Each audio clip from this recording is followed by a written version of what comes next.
Hey, what is going on? Cambodia, third one. In my opinion, this might be the most important because we're going to discuss when this guy Pol Pot, hopefully you've heard that name a couple times, when he actually comes to power and how Cambodia turns into this country called Kampuchea, and the lives of the everyday citizens, people, it's just awful, okay? And before we read, I'm hoping that this could never happen in our country in our lifetime, but it happens so quickly. In fact, I think the title of this section is rapid. Yeah. So rapid and radical social transformation. So when we talk about that, rapid, quickly, radical, very different, social, we're talking about how people interact with each other, transformation. Probably know that one, right? Turning from one thing to the other. All right, let's read, and hopefully you'll be pretty shocked at some of the things that happen if you haven't read this over so far. Over the next 6 months. So basically, I mean, I'm just kind of judging, like, we could go from, like, if this happened here, normal life, like whatever normal life is, like the life that we're leading now, to by like December, totally changed. Maybe even like November, 6 months, right? Yeah, great. What is it? It's 6 months from now would be November 26th or something like that. In 6 short months, see what happens here. Okay. Over the next 6 months, following the directives, one of our vocabulary words, of a still concealed Communist Party of Kampuchea. Yeah, these guys are like hiding in secret. Cambodia experienced the most rapid and radical social transformation in its history. Money, markets, private property were abolished. Money was abolished. Well, how do you buy things? Well, I think they are issued to you from the government. Schools, hospitals, shops, offices, and monasteries were closed. Schools closed, hospitals closed. What happens if you get sick? Well, nothing was published, and no one could travel without permission. Everyone was ordered to wear peasant work clothes. And you might be saying, hey, I wouldn't let that happen to me. Do you think people just like, oh, okay, they went willingly? No, they either did it or they were killed. That's how it was.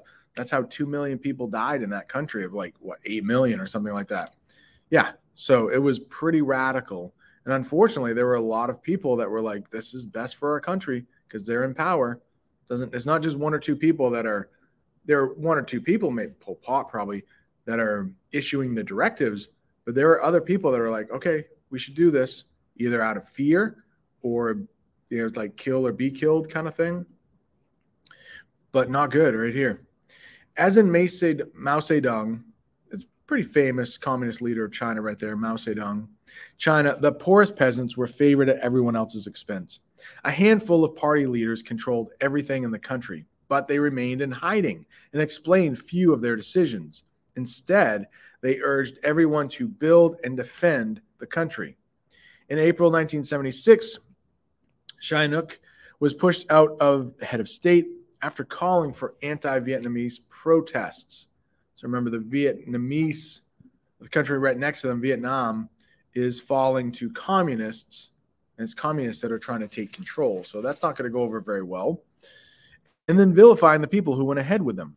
A new constitution was renamed the country Democratic Kampuchea. And as we talked about yesterday, there is nothing democratic about this country. The military leader of the Khmer Rouge, Pol Pot, became the new government's prime minister. Between 1976 and 1977, the new government followed the lead of Maoist China.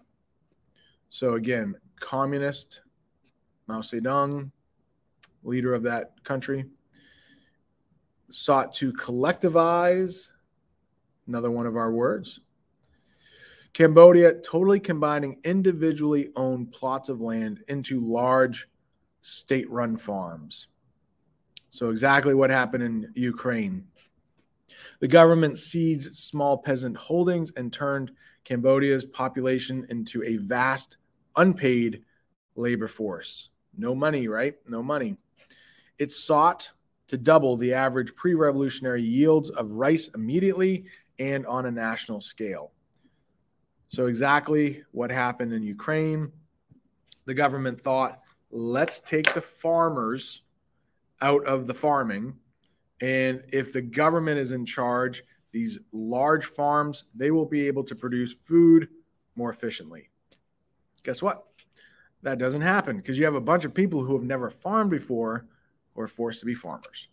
All right, that's a lot of information there. But if you look at the Google form for this, you will see, I think, at least 2 of the answers within what I think is a very important part of that article. And it's 9th grade reading too, so hopefully it's challenging.